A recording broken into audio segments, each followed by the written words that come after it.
Bonjour à tous. Dans cette vidéo, nous allons vous présenter un exercice d'électrostatique dans lequel on calculera le champ créé par un fil infini chargé linéiquement.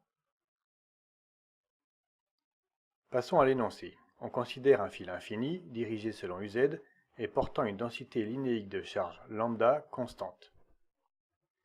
Dans la première question, nous allons calculer le champ créé par cette répartition de charge en un point M.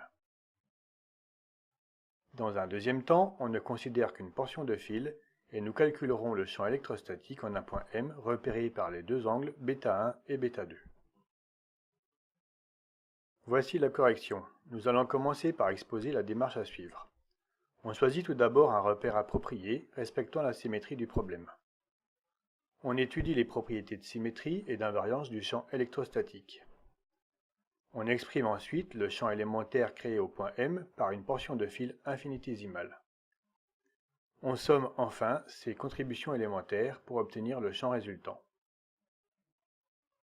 La méthodologie employée pour la deuxième question sera similaire, en ayant une attention particulière pour les symétries.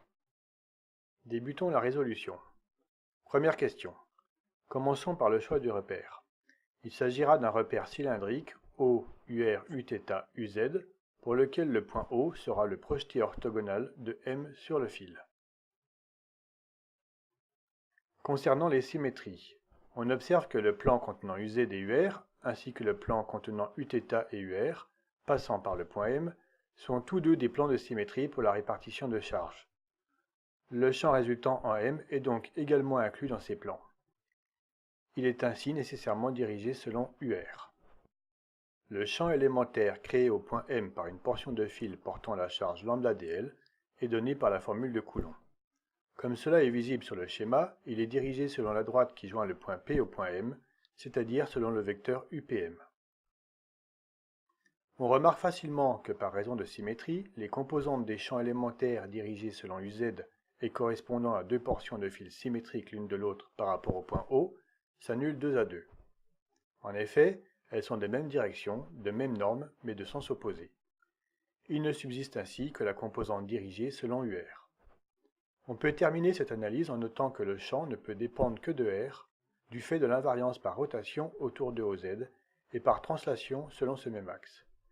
On pourra ainsi vérifier a posteriori que le champ total obtenu répond aux conditions énoncées. En introduisant l'angle alpha entre UPM et UZ, on arrive au résultat indiqué. Le champ total sera obtenu par intégration sur toute la longueur du fil. À ce stade, deux possibilités au moins s'offrent à nous. La première méthode, plutôt scolaire, consisterait à intégrer l'expression obtenue en utilisant comme variable la distance z qui repère l'altitude du point P par rapport au point O. On arrive cependant à une intégrale un peu compliquée qui nécessite un changement de variable, sauf si l'on a l'intuition du résultat ou si l'on connaît la primitive. Cette méthode ne sera pas détaillée ici. Dans la deuxième méthode, on préfère paramétrer le problème à l'aide de l'angle alpha introduit précédemment. Le détail des calculs s'affiche à l'écran.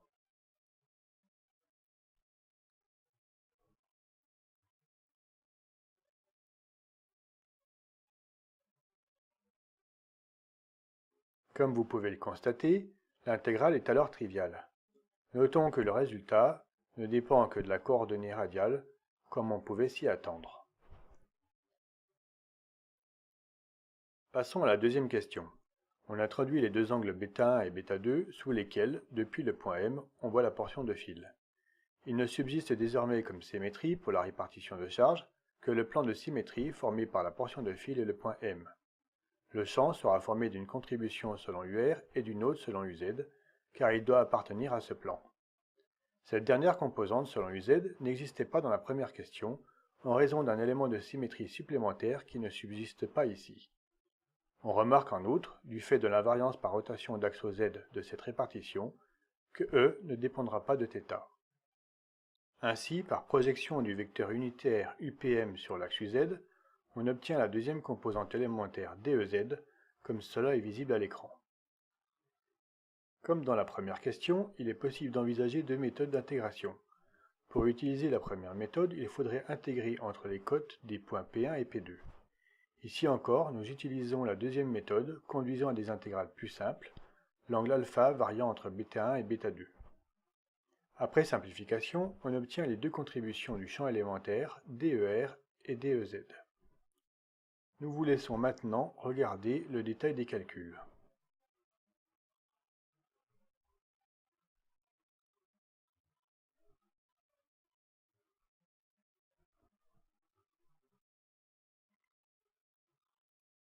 On obtient alors facilement l'expression vectorielle du champ total en M. Pour vérification, il est intéressant de regarder le cas limite pour lequel β2 tend vers π sur 2 et β1 tend vers moins π sur 2, c'est-à-dire le cas du fil infini. On retrouve alors sans problème le résultat de la première question, en particulier l'absence de la contribution selon UZ. Cette vidéo est maintenant terminée. Si vous l'avez appréciée et voulez nous soutenir, aimez-la et abonnez-vous. Nous sommes également ouverts à toute suggestion d'amélioration.